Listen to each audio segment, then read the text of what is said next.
благодариме, Господи Боже на силите, кој ни удостои сега да застанеме пред Твојот свет жртвеник и да припаднеме кон Твоето милосрдие за нашите гревови и за незнаењето на народот.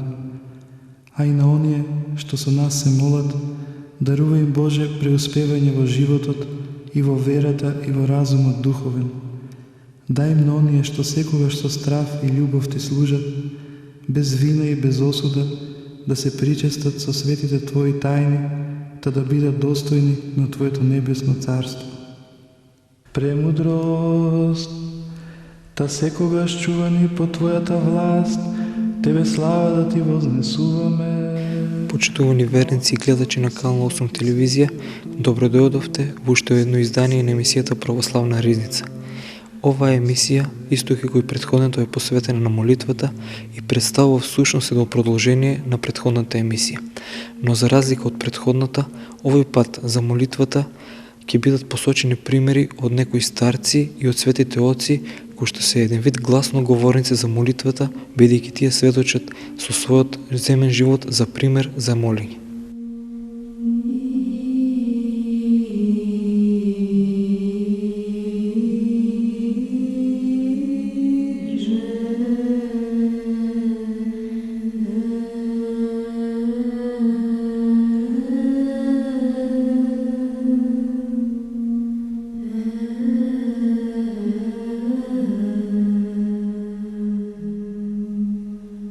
Животот и молитвата се меѓусебно неразделени.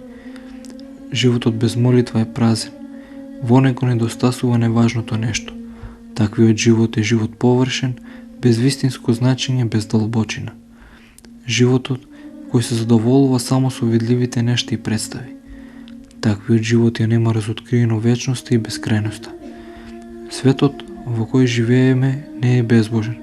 Луѓето сами прават да биде таков. Но по својата светост, тој е творевина на Божите раце и од Бога возлюбен. Цената на тој свет во Божите очи е во животот и смртта на неговиот единороден син, и токму за таа цена молитвата сведочи. Молитвата е лек за заболената душа и клуч со кој се отвора сокровиштето на благодата, преку која на душата ја олеснува. На еден свет монах, ангел му открил кој ден му е неугоден во Бога во молитвата. Почетокот на молитвата треба да се состои од славословија за Бога, благодаренија за неговите безбројни доброчинства кои ги изврши врз човекот. Потоа, должни сме со скрушен дух да ги исповедаме пред Бога нашите гревови, на крај пред Бога да се изнесат со големо смирение молбите на нашите телесни и душевни потреби, препуштајќи го услишувањето на неговата молба. Молитвата е највозвишено занимање на човечкиот ум. Состојба на чистота, која се стекнува со текот на молењето, е највозвишената состојба. Надприродна е преданоста на Бога во текот на молитвата.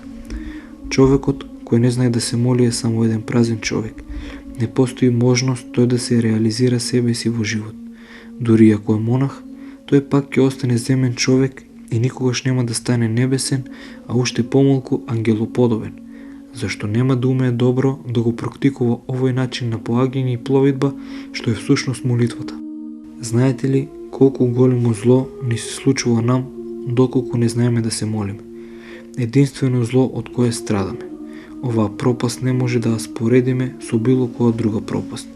Дури да си претпоставиме дека сите звезди и сите светови ќе се судрат и во прав ќе се претворат, тоа зло би било уште помало во споредба со злото кое го трпиме кога не знаеме да се молиме.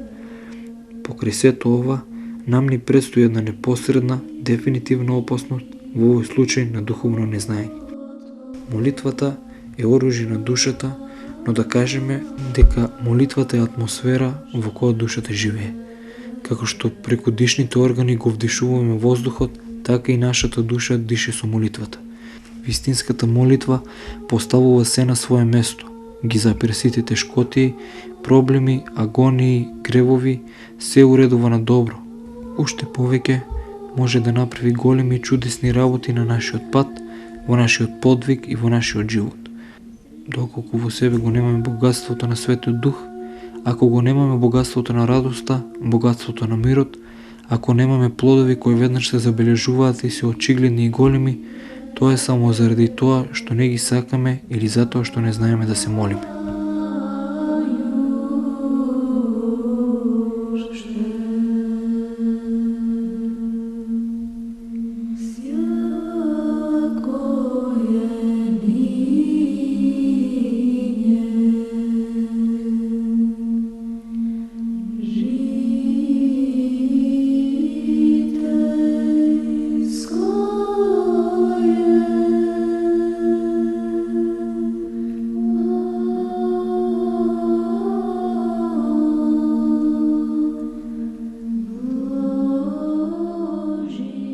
Браќи и сестри, кога се разболени нервите, целото тело на човекот е расслабено.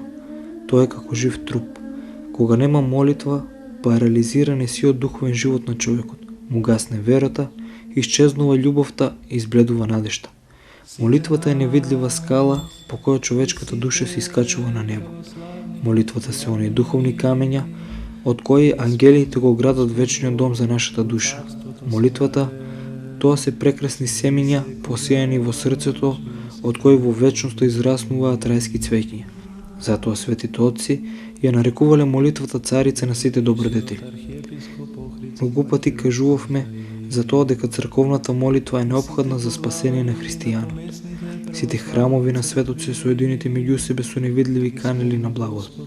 Затоа, кога се молиме во храмот, за нас се извршува служба, за нас се молат во сите храмови во светот, и во Ерусалим, каде што е гробот Христов, и на Света гора, каде што не стапнува женската нога.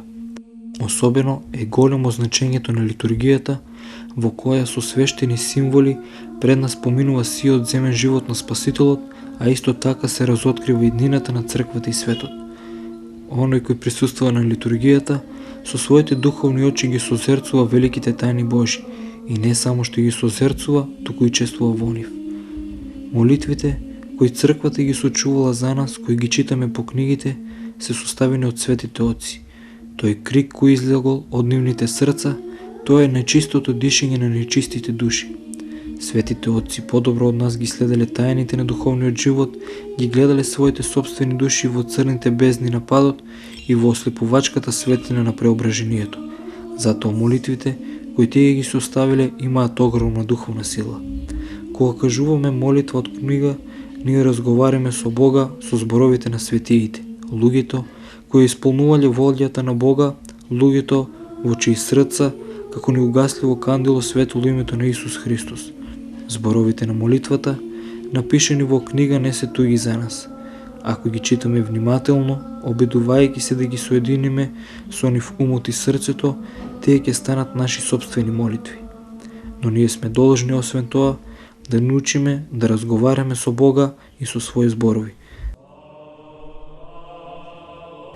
Свети Јован Крошнатски вели: после молитвеното правило, кажи му на Господа макар неколку своји собствени зборови. Колку пријатна ќе му биде на Бога таа молитва, како што му е на таткото пријатно пелтачењето на младенчето. Господ во Евангелието вели: кога се молите, не говорете многу како незнабожците. Матеј 6 глава 7 стих. Како да се разбере ова? Некои мислат дека од повеќето, многословието е продолжена молитва. Не, воопшто не е така. Многословен го нарекуваме оној човек во чиј говор има повеќе зборови од колку мисли. Да се кажува повеќе во молитва, значи да се моли од Бога нешто што не ни е полезно. Да се кажува повеќе во молитвата, значи да му се кажува на Бог како и кога да ја исполни.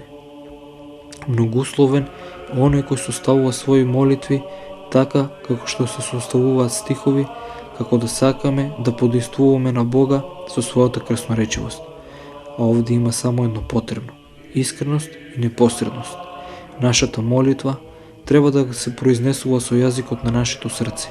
Само јазикот на срцето се слуша на небото. Постои уште еден вид молитва, така наречената непрестајна молитва. Таа е кратка молитва или пак стихови од псалм кој човек се обидува да ги кажува колку што е можно почесто, по можност и секогаш и постојано. Учениците на светиот апостол Јован Богослов ги кажувале следните псалмски зборови: Боже, дојди ми на помош побрзо и Господи да ми помогнеш. Зборови запишани во 69-тиот псалм. Преподобниот Антоний Велики секогаш се молел: Исусе, помогни ми. Светиот Јоанники Велики повторувал: Надеж моја Отецот, прибежиште моје Синот, покоров моје Духот Свет, Тројце света слава ти. Благословен е нашиот Бог, постојано сега и секогаш, и во вечни векови. Амин. Слава ти, Боже наш, слава ти, Цару небесен, утешителу Духу на вистината, кој си насекаде и се исполнуваш, ризницо на добрините и животодателу, дојди и всели се во нас и очисти на од секаква нечистотија и спаси ги благи душите наши. Свети Боже, свети крепки, свети безсмртни, помилуј нас. Свети Боже, свети крепки, свети безсмртни, помилуј нас.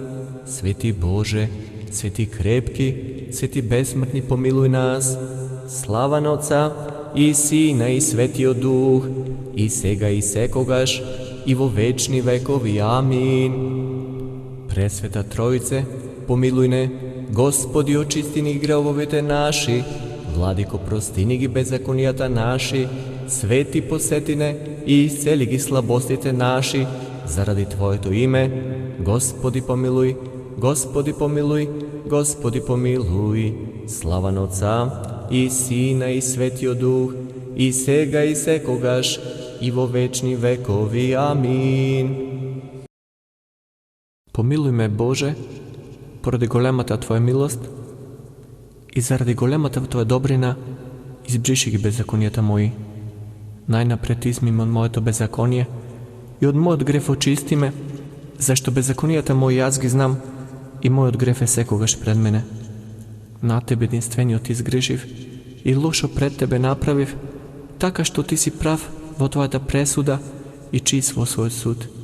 Ете, во беззаконија сум зачнат и во греф ме роди мојата мајка.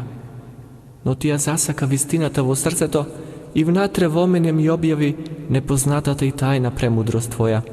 Пороси ме со Исоп и ќе бидам чист, изми ме и ќе бидам побел од снег. Дај ми да чуjem радост и веселба и ќе се зарадуваат коските мои славнати. Сврти го лицето своје од гревовите мои и избриши ги сите мои беззаконија. Создај чисто срце во мене, Боже, и дух прав обнови во утробата моја. Не ме отфрлувај од лицето свое и светиот Твој дух не одземе го од мене. Врати ми ја радоста, спасувајки ме, и со својот моќен дух зацврсти ме. Беззакониците ќе ги научам да одат по Твоите патишта, и грешниците кон Тебе ќе се обрнуваат. Избави ме од крвнина, Боже, на моето спасение, и ќе се зарадува јазикот мој на правдата Твоја. Господи, отвори устата моја, и устната моја ќе разгласува пофалбата Твоја. Зашто кога би сакал жртва, навистина би те принел, но се паленици не посакуваш. Жртвата пред Бога е духот скрушен. Срце е скрушено и смирено Ти, Боже, не отфрлуваш. Господи, направи му добро на Сион, според благоволението Свое, воздигни ги зидовите Ерусалимски. Тогаш ќе Ти бидат угодни жртвите на правдата, приносите и жртвите се паленици. Тогаш на Твојот олтар ќе принесуваат телци. Да застанеме смирно, да стоиме со страх, да внимаваме светите дарови, во мир да ги принесеме.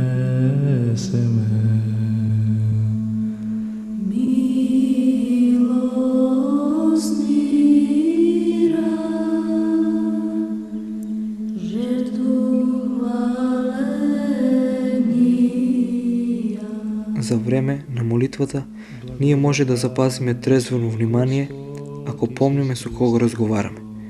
Ако си представиме дека принесуваме жртва, дека имаме враката нож и пред нас оган и дрва, тогаш мислено да ги отвориме дверите на небото, да се внесеме таму и откако ќе земеме духовен нож, да го прободиме жртвеното животно, да му принесеме на Бога трезвено внимание и да пролееме пред него топли солзи. Зашто тоа е крвта на таа жртва, со какво заколение треба да се обгради тој жртвеник. Внимавај да не дозволиш никаква мисла да се занимава во тоа време со твојата душа. Спомни се дека и Авраам при своето жртвопринесување не дозволи да има околу него ни жена, ни слуга, ни никој друг. Така и ти не оставај при себе си никаква страст својствена на робовите, туку сам искачи се на планината. Ако пак некој од недостојните помисли прават усилби да дојдат со тебе на планината, закани им се како нивни господари и кажи: останете ви овде со ослето, а јас и детето ќе одеме онаму, откако ќе се помолиме, ќе се вратиме кај нас. Прва книга Мојсеева, 22 глава, 5 стих. Сето што е безсловесно и неразумно, и ослето и слугите, сето што е срамно и незаконско, остави го во подножието на планината и качи се горе. Откако ги земеш со себе, само разумното, како што Авраам го зел само Исов. И ти како него направи жртвеник, откако ќе се откажеш од сето земно и откако ќе го поставиш повисоко од твојата природа. Зашто и Авраам, ако не беше се издигнал на својата природа, не би посегнал да го заколе својот син како жртва на Бога. Најпосле, ништо нека не те вознемирува во твое време.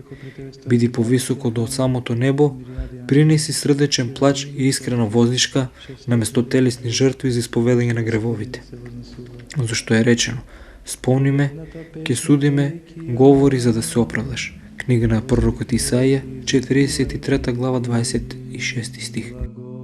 Принеси за жртва покаяно срце и смирен дух. Тие жртви не се претвораат во пепел, не исчезнуваат во чад, немаат потреба од дрво и оган, туку само од срце покајно и дух смирен. Тие горат, но не догоруваат, зашто кој се моли со пламено усрдие, тој гори, но не догорува. Се уподобува на златото, кое прочистено од огнот постанува почисто и поблескаво. На сето ова биди внимателен и затоа да не дозволиш во молитвата да кажеш нешто што може да го разгневи твојот Бог. Особено, пак не пристапувај кон него со молитва за погибел на твоите непријатели. Да се молиме усредно и честно, искрено и срдечно со молитвата да го пронајдеме пристапот до Бога. Со неја дише душата, таа го засладува животот, таа ги намалува страданијата, таа ги избратимува народите, а тоа е патот кон вечноста. Многумина во својата молитва прават голем грев. Паѓаат ниско, удираат со челото до земјата, пролеваат горчливи солзи, вдишуваат тажно и длабоко. Подигаат раце нагоре, пројавуваат голема ревност и сето ово усрдие и ревност е против собственото спасение. Тие го молат Бога не за своите гребови и бараат прошка не за своите постапки, но сета таа ревност ја распалуваат во себе си против своите непријатели. Сеедно, како да изоструваат меч и да не го употребуваат против своите непријатели, а да го поразат собствениот врат. Ете, така и вознесуваат молитви не за простување на собствените греови, а за казна на нивните непријатели. Тоа значи да го насочиш остриот меч против самиот себе си. И тоа е дело на лукава сила, за да се покубуваме со сите средства, и со ревност, и со немарност. Едни со својата невнимателност во молитвата не се грижат за Бога, откако со својата немарност покажуваат непочитување кон Него. Други пак, пројавувајќи излишна ревност, ја свртуваат молитвата во погибел. Лукавиот вели: било кој да е немарен, тоа е доволно за мене, тој нема да добие ништо. Оној пак, кој е ревност и невнимателен, како да постапам со него? Јас не можам да ја уништам неговата ревност, ниту пак да всадам во него немарост. Меѓутоа, ќе му предизвикам погибел по друг пат. Како? Ќе направам да ја употреби својата ревност за беззаконие, зашто да се моли за злото на своите непријатели, тоа е беззаконно дело. По таков начин, тој откако ќе се моли така, не само што нема да има полза од својата ревност, но ќе преживее поголеми штети, отколку ако бил немарен во својата молитва. Такви се казните на ѓаволот, тој едни погубува преку немарноста, други пак уништува преку самата ревност, кога не е во согласно со волјата Божја. Многу се средствата и различни се зборовите преку кои се пројавува неразумноста и ревноста на некои за зло против нивните непријатели. Јас се срамам да ги изложам и да ги поддржувам тој штетен јазик. Бог рекол за нас: така треба да свети пред луѓето и вашата светлина, за да ги видат вашите добри дела и да го прослават вашиот Отец Небесен. Матеј 5 глава 16 стих. Разбираш ли дека кога се молиш на Бога за штета на твоите непријатели, значи да го оскрбуваш Бога? Ке кажеш, како не се грижам за Бога? Не се грижиш, зашто Он изрично рекол: молете се за оние што ве навредуваат и гонат. Матеј 5 глава 44 стих. Тоа е закон од Бога и кога молиш од законодавецот да ги наруши собствените закони, ти го молиш да противречи на самиот себе си. Да не бидеме злонамерни кон оние кои изгрешиле против нас, ниту пак да се молиме за нивна и наша погибел, а да се вдохновуваме од милоста и човеколюбието на Господа Исуса Христа, кој од крстот им прости на своите непријатели. Безкревна служба и просиме, и те молиме, и се умилкуваме. Испрати го Твојот свет дух на нас и на овие предложени дарови. Истори го овој леп, честно тело на Твојот Христос. Амин. А што е во оваа чаша, честна крв на Твојот Христос. Амин. Променувајќи ги со својот свет дух. Амин. Амин. Амин. А на оние кои што ќе се причестат со овие свети тајни, да им биде за трезвеност на душите, за простување на гревовите. Молитвата е големо оружје, неоскудно богатство, неисцрпна ризница, мирно пристаниште, корен на мирот, мајка на 1000 добрини. Молитвата е нешто посилно и од царството.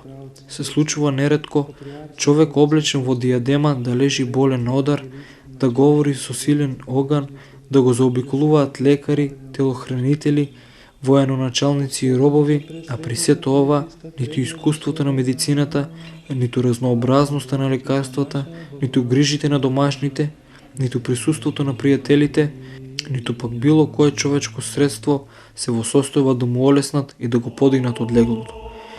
Меѓутоа, ако при болниот дојде човек со смелост пред Бога и се допре до неговото тело и направи над него чиста и срдечна молитва, може да ја прогони од страдалникот неговата болест, и тоа како што не може да го направат силата, богатството, славата, слугите, знаењето, опитот и величието.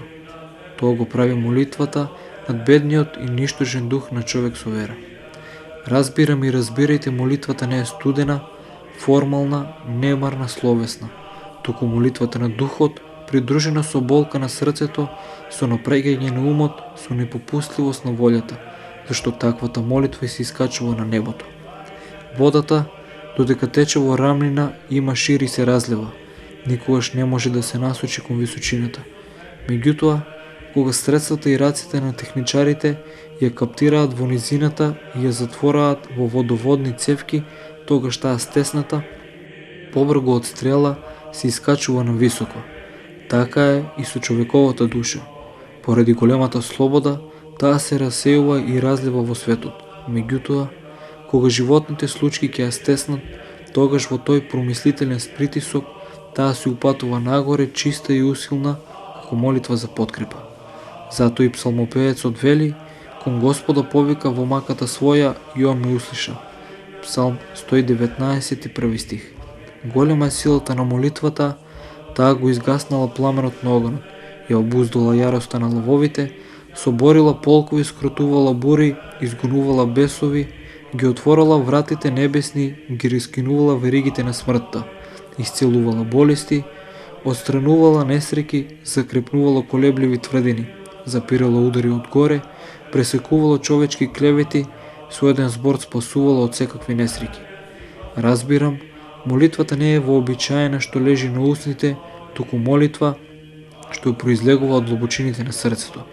Како што дрвото, кој има длабоки корени, може да ги пречека и издржи ветровите и бурите, без да се прекриши и длабоко вкорени во срцето, се простира кон небесата, без да се прекине од било каква соблазнувачка помисла. Така се молил и светиот пророк и цар Давид: од дното на душата повикав кон Тебе, Господи. Спаси го, Господи, Твојот народ и благослови го Твоето наследство. Видјехом свети истини, пријахом духа небеснаго. Обретохом вjerу истинују, неразделне Троице поклањаем се, да до нас Молитвата е една од најважните и најмокни сили која што го препородува оној кој што се моли, дарувајќи му телесна и духовна благосостојба. Молитвата представува душевни очи и крилја, таа ни дарува одважност и силата да го гледаме Бога. Брате мој, моли се со устните, се додека Божјата благодат не те просветли и се молиш со срцето. Тогаш во тебе на чудесен начин ќе се појави празнување и славење и нема веќе да се молиш со устните, туку со вниманието кое се твори во срцето. Ако вистински копнеш да оддалечиш секаква антихристијанска помисла од себе и да го очисти својот ум, тоа ќе го постигнеш преку молитвата, оти ништо не е до таа мера способно да ги устрои вашите помисли како молитвата. Биди внимателен, оти ако си мрзелив и невнимателен во молитвата, нема да напреднеш ниту во настојувањето да му бидеш предан на Бога, ниту во здобивањето мир во мислите, ниту во спасението. Името Христово, кое што го призиваме во молитвата, во себе ја содржи самобитната и самодействителната сила на воспоставувањето.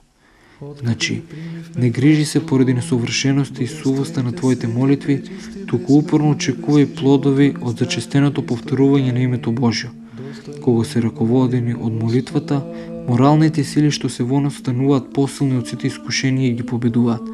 Зачестеноста на молитвата создава молитвена навика, која пак набрзо станува наша втора природа и често го доведува умот и срцето до едно повисоко духовно ниво. Зачестеноста на молитвата е најдобар начин на действителна подготовка за молитвата, најсигурниот пат по кој човекот ќе го достигне крајното одредиште на молитвата и спасението. Секој од нас е способен да стегне внатрешната молитва, односно од неја да направи начин на заедничарење со Бога. Нам тоа не ни чини ништо, освен напорот да се внурнеме и да го повикаме името на неслаткиот Исус, кој го исполнува човекот со неизречива радост. Нурнувањето во себе си и истражувањето на светот на нашата душа ни дава можност да спознаеме колкава тајна е човекот, да ја почувствуваме сладоста на самопознанието и да излееме горки солзи на покаяние поради нашите падови и слабости на нашата волја. Нека сета твоја душа со љубов си превразе за смислот на молитвата, така што твојот ум, твојот внатрешен глас и твојата волја, трите составни елементи на твојата душа станат едно и едното да стане три. На тој начин човекот, кој е образ на Пресвета Тројца, ќе стапи во заедница и ќе се соедини со прообразот. Во мир да излеземе. Како за крај на оваа епизода, сакам да најавам дека веќе во наредната ќе биде посветена на Господовата молитва, односно молитвата Отче наш. Имено во таа епизода е предвидено да ги протолкуваме зборовите во таа спасоносна молитва која што ја кажал нашиот Господ и Спасител Исус Христос за значењето на истата. Господи, Ти кој ги благословуваш оние што те благословуваат и ги осветуваш оние што на Тебе се надеваат, спаси го својот народ и благослови од Твоето наследство. Полнота на Твојата црква запази ја, освети ги оние што го љубат благолепието на Твојот дом.